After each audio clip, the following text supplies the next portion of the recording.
मसीह यीशु के खूबसूरत और बाबरकत नाम में सबको सलाम। हालेलुया।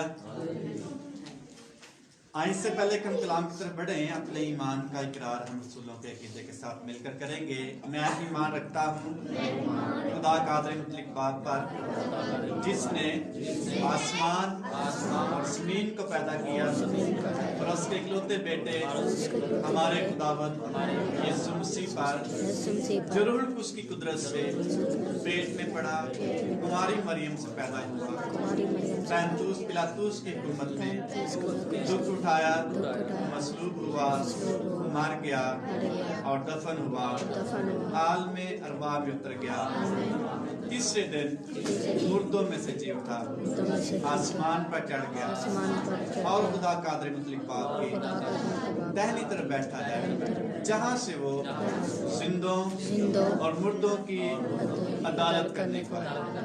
मैं ईमान रखता हूँ रूह कुद्स पर, पाक कुलिया कलीसिया पर, मुकद्दसों की रफ़ाकत, गुनाहों की माफ़ी, जिस्म के जीवने और हमेशा की ज़िंदगी पर। आमीन। मुकद्दस यूहन्ना रसूल की मार्फत लिखी गई इंजील मुकद्दस, उसका 14वां बाब और उसकी 15वीं आयत से पढ़ेंगे हम। मुकद्दस यूहन्ना रसूल की मार्फत लिखी गई इंजील मुकद्दस, उसका 14वां बाब और 15वीं आयत। कलाम पाक में लिखा है, अगर तुम मुझसे मोहब्बत रखते हो तो मेरे हुक्मों पर अमल करोगे, और मैं बाप से दरख्वास्त करूंगा तो वो तुम्हें दूसरा मददगार बख्शेगा कि अब तक तुम्हारे साथ रहे, यानी रूहे हक, जिसे दुनिया हासिल नहीं कर सकती क्योंकि ना उसे देखती और ना जानती है। तुम उसे जानते हो क्योंकि वो तुम्हारे साथ रहता है और तुम्हारे अंदर होगा। मैं तुम्हें यतीम ना छोड़ूंगा, मैं तुम्हारे पास आऊंगा। थोड़ी देर बाकी है कि दुनिया मुझे फिर ना देखेगी, मगर तुम मुझे देखते रहोगे, क्योंकि मैं जीता हूँ, तुम भी जीते रहोगे। उस रोज तुम जानोगे कि मैं अपने बाप में हूँ और तुम मुझ में और मैं तुम में। कलाम मुकद्दस का पढ़ा और सुना गया हमारे लिए बस बरकत हो। आमीन। शुक्रिया। तशरीफ रखें। सबको सर्दी लग रही है? ख्याली में हम 5 बजे इबादत करते हैं, 5 से 7, सर्दियां हो गर्मी हो। तो जब सर्दी आती लोग कम होते हैं, गर्मियों में ज्यादा होना शुरू होते हैं। सुबह उठना बड़ा मुश्किल है, लेकिन यहाँ तो टाइम काफी आगे है, इसलिए आज काफी सर्दी है। मगर पौलुस रसूल कहता है, कौन हमको मसीह की मोहब्बत से जुदा करेगा?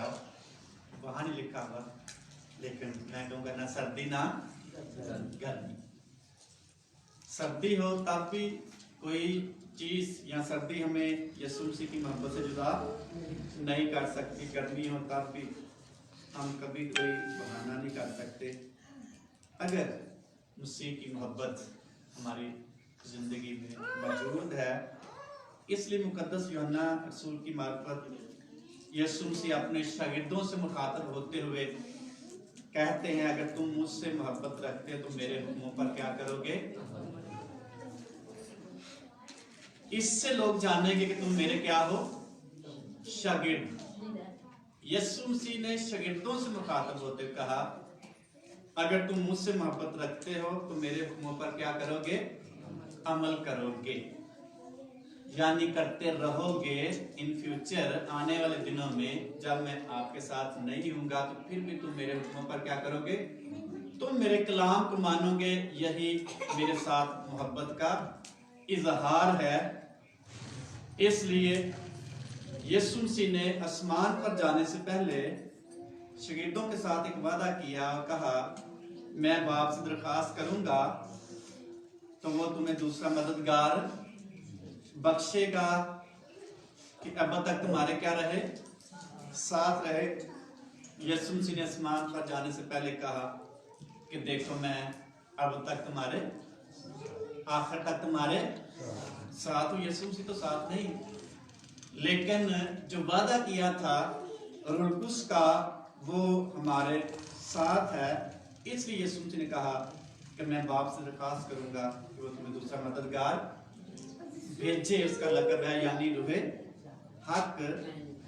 और फिर यीशु मसीह ने बताया हालात के बारे में, दुनिया जिसे दुनिया हासिल नहीं कर सकती, तुम उसे हासिल कर सकते हो क्योंकि तुम देखते हो, जानते। दुनिया ना देखती है ना जानती है, ना रूह कुद्स से वाकिफ है, ना रूह कुद्स की शख्सियत से, ना रूह कुद्स की कुदरत से, ना रूह कुद्स के वादे से वाकिफ है।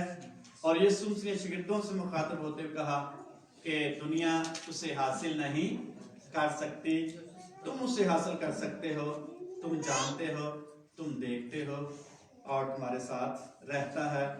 और फिर यीशु मसीह का तुम्हारे अंदर होगा। यीशु मसीह ने फिर कहा मैं तुम्हें यतीम ना छोड़ूंगा, मैं तुम्हारे पास फिर आऊंगा। मतलब के शागिर्दों को मायूसी की तरफ नहीं आने दिया, उनके अंदर उनकी सोच को तब्दील कर दिया, उनके ज़हनों को चेंज कर दिया और उनके रवैयों को तब्दील करने के लिए ये सारी गुफ्तगू, सारे वादे खुदावंद यीशु मसीह कर रहे हैं। और फिर यीशु मसीह का थोड़ी देर बाकी है कि दुनिया मुझे फिर ना देखेगी लेकिन तुम मुझे देखो। ये ईमानदार शख्स को शर्फ हासिल है। और फिर लिखा है कि मैं जीता हूं तुम भी जीते रहोगे। ये बहुत बड़ा वादा खुदावंद यीशु मसीह ने अपने शागिर्दों से किया। और फिर यीशु मसीह ने कहा उस रोज तुम जानोगे कि मैं अपने बाप में हूं और तुम मुझ में हो और मैं तुम में। कितने वादे इस पैराग्राफ में खुदावंद यीशु मसीह ने शागिर्दों की हौसला अफजाई के लिए, उनकी तकवीयत के लिए, उनके ईमान की मजबूती के लिए, उनको कायम रहने के लिए, उनको कलाम पर अमल करने के लिए, कलाम को अपनी ज़िंदगी का हिस्सा बनाने के लिए इस पैराग्राफ में 4-5 आयात में खुदावंद यीशु मसीह ने कितने वादे अपने शागिर्दों से किए। लेकिन एक वादे पर आज हम थोड़ी देर के लिए गौर करेंगे, जो यीशु मसीह ने कहा मैं बाप से दरख्वास्त करूंगा तो वो तुम्हें दूसरा मददगार बख्शेगा। उसकी क्यों जरूरत पड़ी? पिछले संडे हमने देखा कि पौलुस रसूल कहता है कि रूहानी नेमतों की क्या करो, आरज़ू रखो। और रूहानी नेमतें बांटता कौन है, देता कौन है? रूहानी नेमतें किसकी कुदरत से फंक्शन करती हैं? रूहानी नेमतों को अंडरस्टैंड हम कैसे कर सकते हैं? कैसे हम रूहानी नेमतों से लेस होकर, उन कीमती मोतियों से लेस होकर हम वैल्यूएबल एक शागिर्द या एक पर्सनैलिटी खुदा की हजूरी में उसके शागिर्द या उसके बेटे और बेटियां बन सकते हैं? उसी मददगार की ईमानदार शख्स को जरूरत। ये बातें आपने पहले भी कई दफा सुनी होंगी उसके बारे में।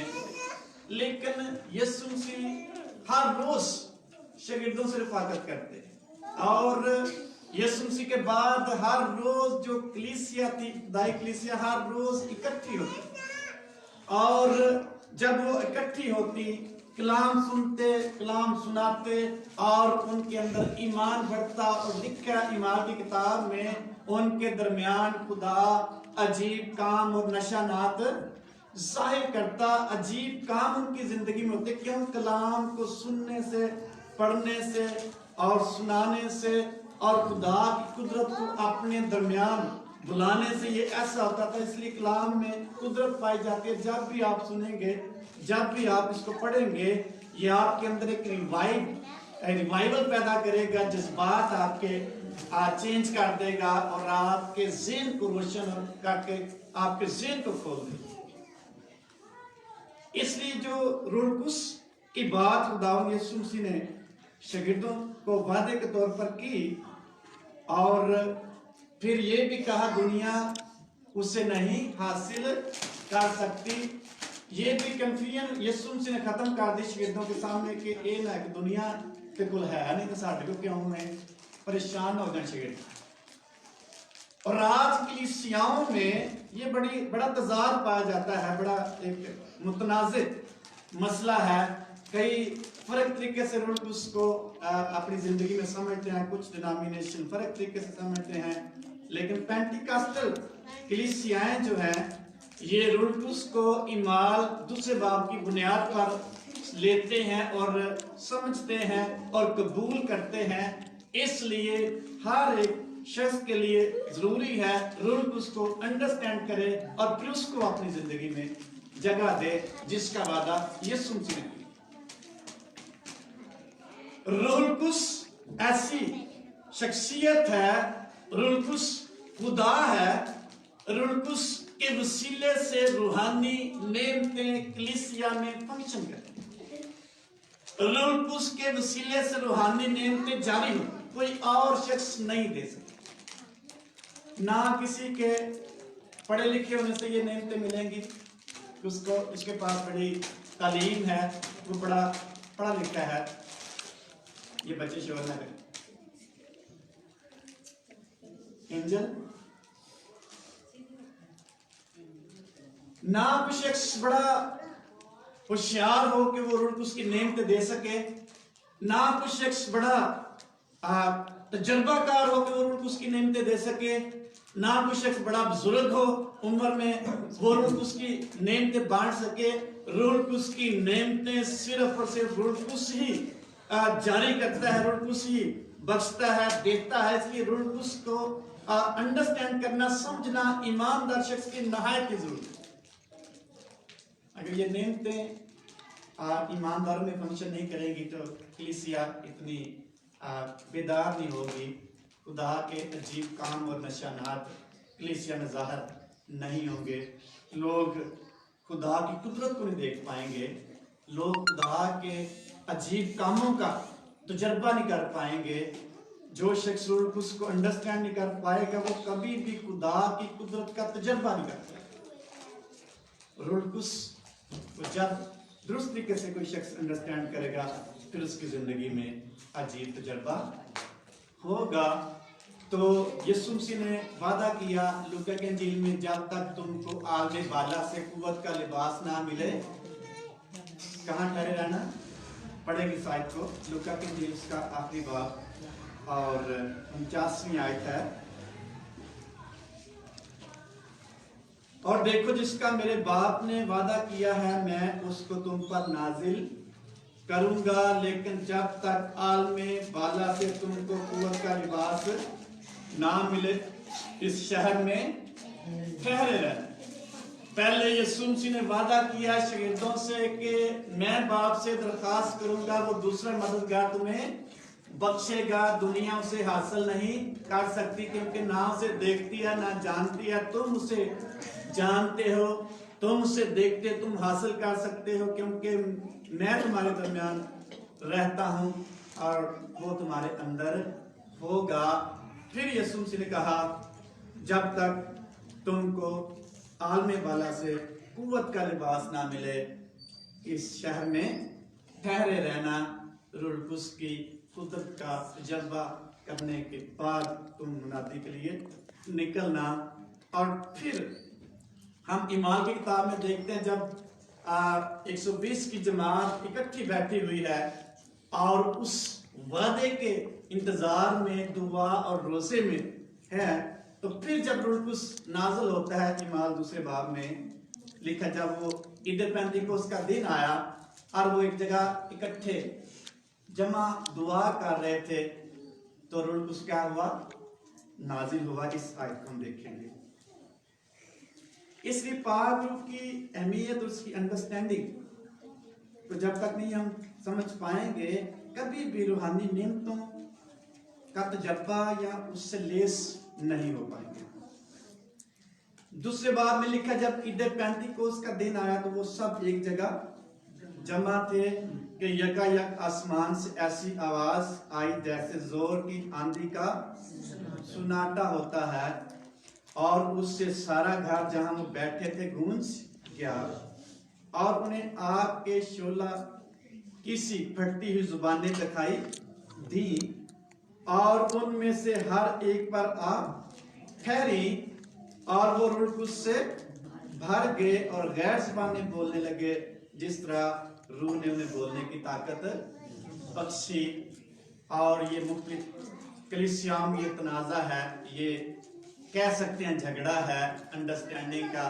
कोई कहते हैं गैर ज़बान ने उसी वक्त बोली कि उसके बाद नहीं थी। कोई कलीसिया कहती है कि उस वक्त जो गैर ज़बानें बोली गई थी उसका तर्जमा भी साथ था, जो गैर ज़बानें बोले वो तर्जमा करे। लेकिन इस बहस में हम नहीं पढ़ेंगे।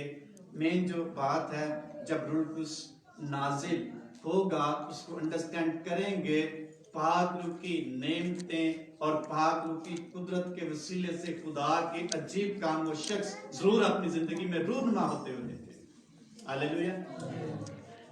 अगर उसकी जिंदगी में कोई अजीब काम नहीं हो रहा, इसका मतलब रूह कुछ उसकी जिंदगी में फंक्शन नहीं कर।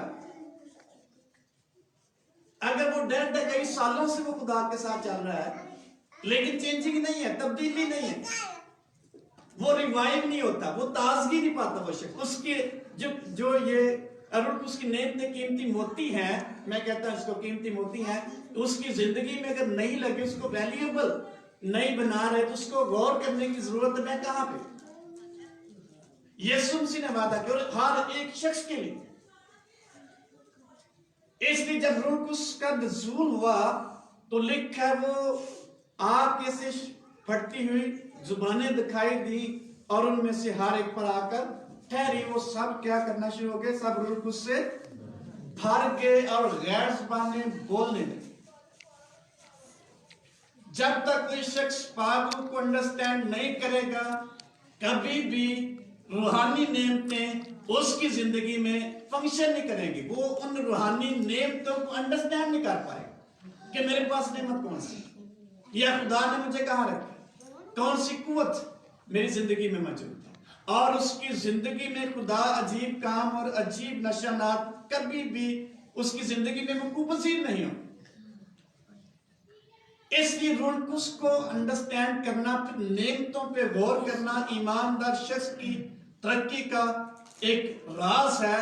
अगर वो इस राज से ना वाकिफ है, कभी भी खुदा की कुदरत से वो लुत्फ अंदोज नहीं हो सकता। इसलिए जब 7 लोगों को इंतजामी तौर पर चुनने के लिए कहा गया तो लिखा है माल की किताब में कि 7 ऐसे नेक नाम लोगों को चुना जाए जो दनाई और रूह कुछ से माबूर, अकल भी उनमें हो, समझदारी भी हो और रूह कुछ से भी मामूर हो। तो फिर उन 7 लोगों के नाम हम पढ़ते हैं ईमान की किताब में, और उनमें से 2 जो थे उनका वाज़े तौर पर उनकी दनाई और रूह कुछ की मामूरी उनकी जिंदगी में नजर आती है। उनके वसीले से खुदा अजीब काम और नशानात जाहिर करता है। इसलिए मैंने कहा जो वादा यीशु मसीह ने शागिर्दों से किया है, कलीसिया से किया है, ईमानदारों से किया है, उसको अगर हम अंडरस्टैंड नहीं कर पाएंगे, हमारी जिंदगी में खुदा कभी भी अजीब काम नहीं कर पाएगा।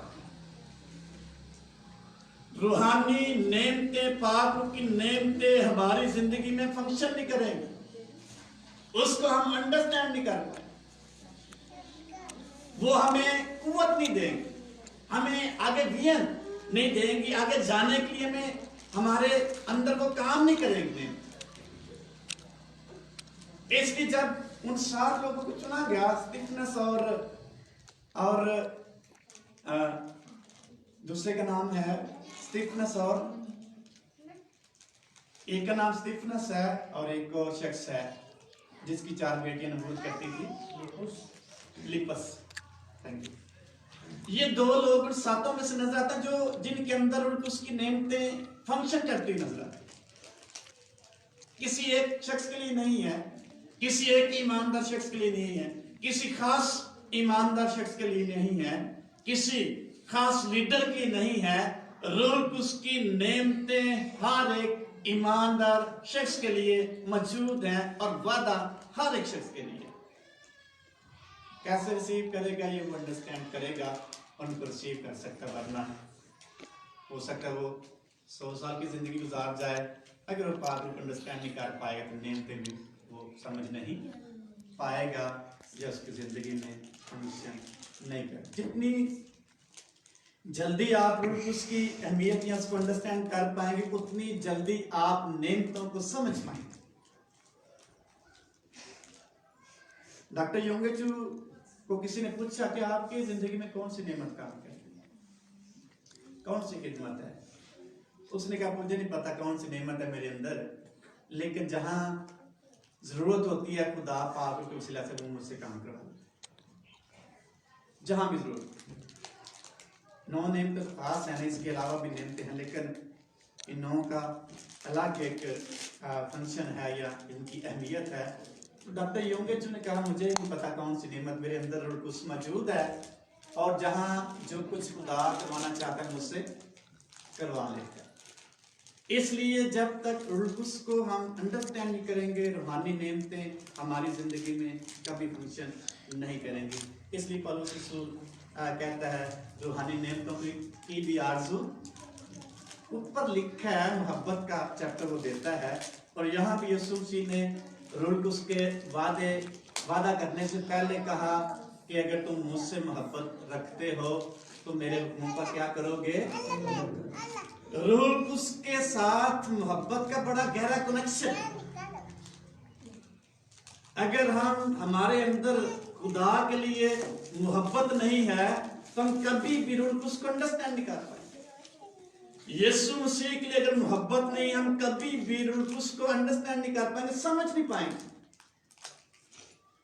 जब रुल्कुस को हम समझ नहीं पाएंगे फिर खुदा की वफादारी करना हमारे लिए मुश्किल तरीन होता चला जाएगा। बेदीनी और बिदती दौर में बगैर पाकों की मदद से कोई भी ईमानदार शख्स वफादारी की जिंदगी नहीं गुजार सकता। खुदा के हुक्मों पर अमल करना उसके लिए बड़ा मुश्किल है। इसलिए हिस्किय्याह की किताब में यीशु मसीह खुदा ने बनी इस्राएल से मुखातब होते हुए कहा, मैं तुम पर साफ पानी छिड़कूंगा और अपने रूह में से तुम्हारे बातन में डालूंगा और तुम्हारे अंदर से संगीन दिल निकाल लूंगा और तुम्हारे अंदर गोश्ती दिल डाल दूंगा और तुमसे अपने अहकाम की पैरवी करवाऊंगा और फिर तुम मेरे हुक्मों की फरमाबरदारी करोगे, मेरे हुक्मों पर अमल करोगे। कब? जब मैं अपने रूह में से तुम्हारे अंदर डालूंगा, गोश्ती दिल डालूंगा। पहले तुम्हारा दिल पत्थर था, गोश्ती नहीं था, उसके बगैर थे, इसलिए तुम नाफरमानी करते थे। संगीन दिल रखने वाला शख्स खुदा के हुक्मों की नाफरमानी करेगा। इसलिए खुदा ने बनी इस्राएल मुखातब होते हुए कहा कि मैं अब तुम्हारे अंदर से वो सख्त दिल जो नाफरमान दिल है, मेरे अहकाम पर अमल नहीं करता, मेरे कलाम को नहीं मानता, बार बार नाफरमानी करता, उसको मैं निकालने लगा और मैं एक नया दिल तुम्हारे अंदर डालने लगा हूं, गोश्तीन दिल, और फिर तुम मेरे हुक्मों पर अमल करोगे। वहां लिखा मैं तुम्हें अपने अहकाम पर तुमसे अमल करवाऊंगा। इसका मतलब खुदा जब गोश्तीन दिल दे देगा, अपनी रूह में से डाल देगा, ऑटोमेटिकली हम ताबे फरमानी करना शुरू करते हैं। जब रूह उसको कलीसिया या ईमानदार अंडरस्टैंड कर लेगा, समझ लेगा उसकी अहमियत, उसकी शख्सियत को, और खुदा से ऑटोमेटिकली मोहब्बत करना शुरू कर देगा, तो फिर वो वफादारी करने के लिए तैयार हो जाएगा। इसलिए हम बाइबल मुकद्दस में मुख्तलिफ किरदार देखते हैं, हर एक में भी मुख्तलिफ किरदार देखते हैं। सबसे जो दुखी किरदार है पौलुस रसूल है, बड़े दुख हैं उसको, बड़े मसाइल उसकी जिंदगी में, लेकिन कहता है कौन हमको मसीह की मोहब्बत से, यीशु मसीह ने कहा तुम मुझसे मोहब्बत रखते हो तो मेरे हुक्मों पर क्या करते हो, अमल करोगे। पौलुस रसूल की जिंदगी में रुल्कुस काम करता है और फिर वो इतने मसाइल के बावजूद कहता है कौन हमको मसीह की मोहब्बत से जुदा करे, कोई चीज मुझे जुदा नहीं कर सकती। अब मैं जिंदा ना रहा बल्कि मसीह मुझ में, गलतियों का दूसरे बाप की 20वीं आयत में कहता है अब मैं जिंदा रहा बल्कि मसीह मुझ में, मैं मसीह के साथ मसलूब हुआ। अब मैं जो जिस्म में जिंदगी गुजारता हूं तो खुदा के बेटे पर ईमान लाने से जो मेरे लिए मौत के हवाले किया गया। ये है मसीह की मोहब्बत जो किसी भी ईमानदार शख्स को मजबूर करेगी सर्दी में, गर्मी में, मसाइल में, पस्ती में, गुर्बत में यीशु मसीह के साथ वो शख्स लिपटा रहे। ये है मसीह की मोहब्बत। वो जब अंडरस्टैंड कर लेगा रुलतुस को, उसकी जिंदगी में जो पाक बस जाएगा तो ऑटोमेटिकली उसकी मजबूरी होगी अपने जिंदा खुदा की फरमा बरदारी। ये है रुलतुस का मिशन। अगर कोई शख्स अंडरस्टैंड नहीं कर पाएगा तो उसके सामने बहुत सारे मसाइल उसको कलाम की नाफरमानी करने के लिए उसके सामने रुकावटें पैदा करेगा या करने की कोशिश करेगा, और वो शख्स इबादत नहीं करने के लिए तैयार होगा, दुआ करने के लिए तैयार नहीं हो सकता वो शख्स, क्योंकि उसका दिल वो निपाक उसकी मदद नहीं कर रहा। वो शख्स खिदमत करने के लिए तैयार नहीं हो सकता। इसलिए पौलुस रसूल मजबूर है यीशु मसीह की मोहब्बत से, और वो मजबूर है खिदमत करने के। क्यों? रुलतुस उसकी जिंदगी में अमल कर रहा है या फंक्शन कर रहा है। इसलिए जब रुलतुस नाज़िल होता है तो लोग जो थे रुलतुस से भर जाते हैं और उनके अंदर एक रिवाइवल आता है, बेदारी आती है, उनके जज्बात बड़े चेंज। रुलतुस किसी भी शख्स की जिंदगी में हलीमी पैदा करे, वो शख्स उसका मिजाज चेंज कर दे। पौलुस रसूल ऐसा शख्स था, वो मसीहों के खिलाफ था। जब यीशु मसीह उस पर जाहिर हुए और उसको हन्ना के पास भेजा गया, और जब हन्ना ने दुआ की, लिख के उसकी आंखों के छिलके उतर गए और उसने दुआ की, वो रुलतुस से भर गया और गैस पाने बोलने लगा। उसके बाद उसका दिल तब्दील।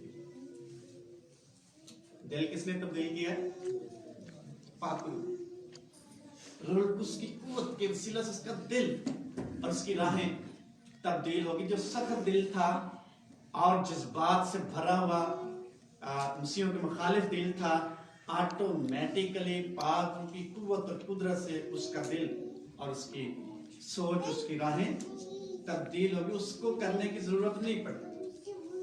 कोई शख्स अपनी राहें तब्दील नहीं कर सकता, कोई भी शख्स अपना दिल तब्दील नहीं कर सकता, कोई भी शख्स अपनी अदात तब्दील नहीं कर सकता। रुलतुस जब उसकी जिंदगी में फंक्शन करेगा, ऑटोमेटिकली टोटली उसकी लाइफ जो है तब्दील हो जाएगी। हालेलुया। ये है पाक रूह। अगर इसको हम अंडरस्टैंड कर पाएंगे, जो वादा खुदावंद यीशु मसीह ने जमीन पर रहते हुए शागिर्दों के साथ किया। नॉर्मल लाइफ में वो हमारी जिंदगी में फंक्शन नहीं करेंगे, कि उसको अंडरस्टैंड नहीं कर पाएंगे। इसलिए पौलुस ने कहा रूहानी नेमतों की क्या रखो, खास कर। रुलतुस खास करने से हमारी जिंदगी में काम करेगा। रुलतुस खास रखने से हमें तब्दील करेगा, हमारा दिल तब्दील करेगा। रुलतुस का मसा खास करने से मिलेगा। जब तक खास नहीं होगी हमारे अंदर, हम रुलतुस को ना तो समझ सकेंगे, ना उसको अपनी जिंदगी में फंक्शन करता हुआ देख सकेंगे। जब तक हमारे अंदर खास नहीं होगी, जब तक हम उस खास से जलते हुए आगे बढ़ना नहीं चाहेंगे, अंदर हमारे आग नहीं लगी होगी, कभी भी रुलतुस हमारी जिंदगी में फंक्शन नहीं करेगा और हमारी सोच को तब्दील नहीं कर पाएगा। इसलिए किसी भी शख्स में की अपनी कोई ऐसी ताकत या ऐसी हिकमत अमली नहीं जो उसकी जिंदगी को तब्दील कर सके। रुलतुस उसकी जिंदगी में बहुत बड़ा चेंज लाने की कुदरत रखता है, क्योंकि रुलतुस खुदा है। इसलिए पाक रूह को मौका दे को आपकी जिंदगी में काम कर नहीं देंगे। जब 120 की जमात बैठी, उन्होंने मौका दिया पाक रूह को, वादे पे यकीन करते हुए वो खुदा की हुजूरी में झुक गए। बातें ना कर। जब तक उन्होंने अपने आप को पेश नहीं किया रुलतुस उन पर नासिल नहीं हुआ। जब तक अपने आप को पेश नहीं करेंगे, रूह कुद्दूस आपकी जिंदगी में काम नहीं करेगा। खुदा आपके साथ हम कलाम नहीं होगा जब तक आप पेश नहीं करेंगे। कर्नेलियस की मिसाल हम देखते हैं, लिखा वो गैर कौम का था, अतालवी फौज का सिपासलार था या सूबेदार था, और उसके बारे में लिखा है वो यहूदियों को खिलाया देता और दुआ करता, और एक दोपहर वो दुआ कर रहा था, तीसरे पैर के बारे में लिखा है। तो खुदा का फरिश्ता उसके पास आता है और उसको पैगाम देता है कि कर्नेलियस, तेरी खिरात और तेरी दुआएं खुदा की हुजूरी में क्या हो गई हैं, पहुंच गई।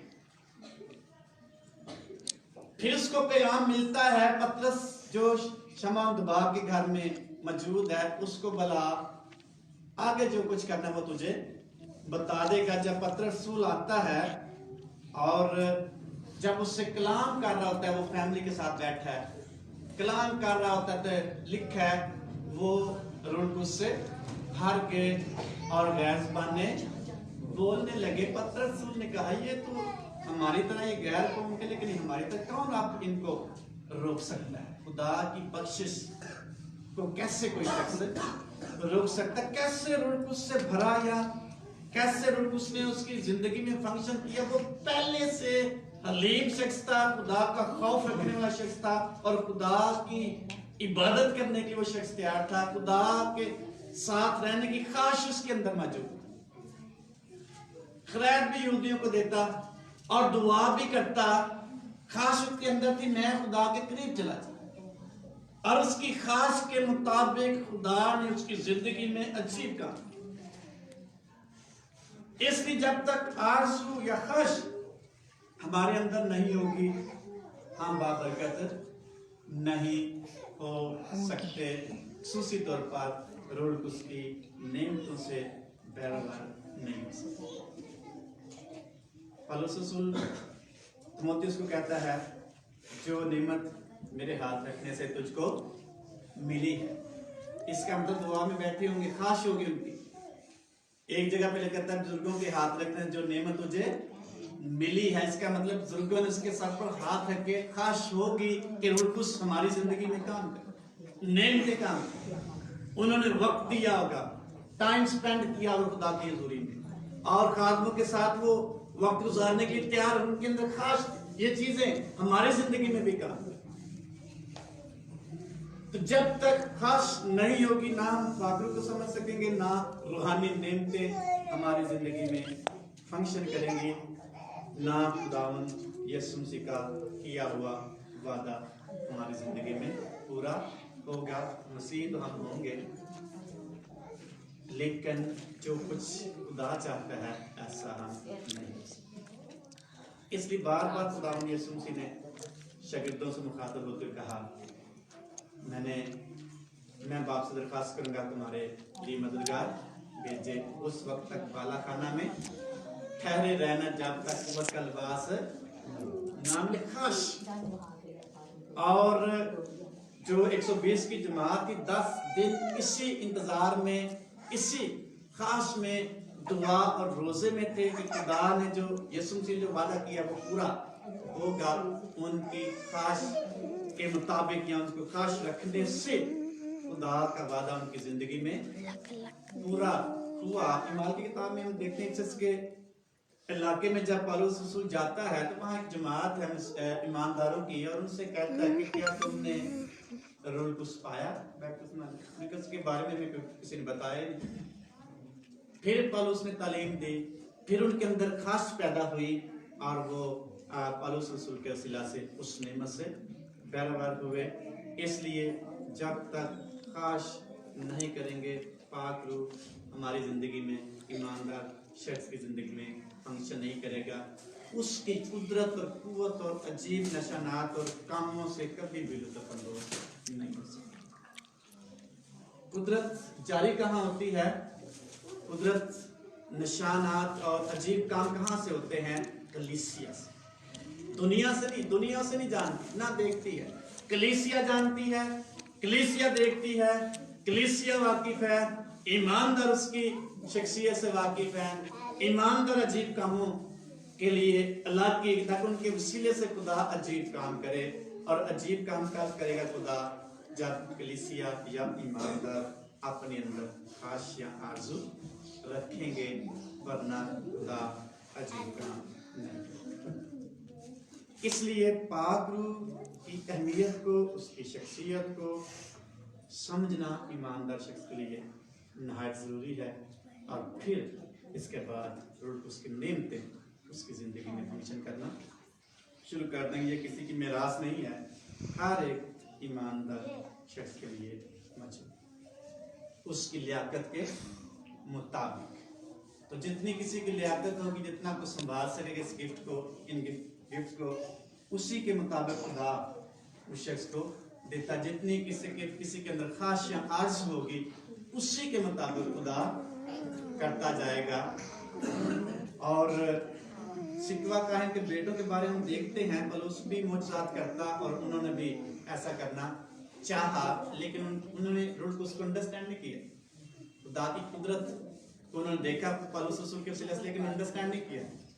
अगर वो अंडरस्टैंड करते तो फिर ऐसा ना हो। इसलिए पाक रूह को समझना और उसकी अहमियत से, उसकी शख्सियत से वाकफियत होना ईमानदार शख्स के लिए नहायत ही ज़रूरी है, ताकि रूह उसकी नेमतें उसकी ज़िंदगी में जब काम करें, ये कीमती मोती जब उसकी ज़िंदगी में लगे रूहानी तौर पर, तो वो शख्स वैल्यूएबल होगा। वरना जैसा वो चल रहा है उसी तरह चलता रहेगा और यीशु मसीह। हालेलुया। आइए अपनी बंद करेंगे।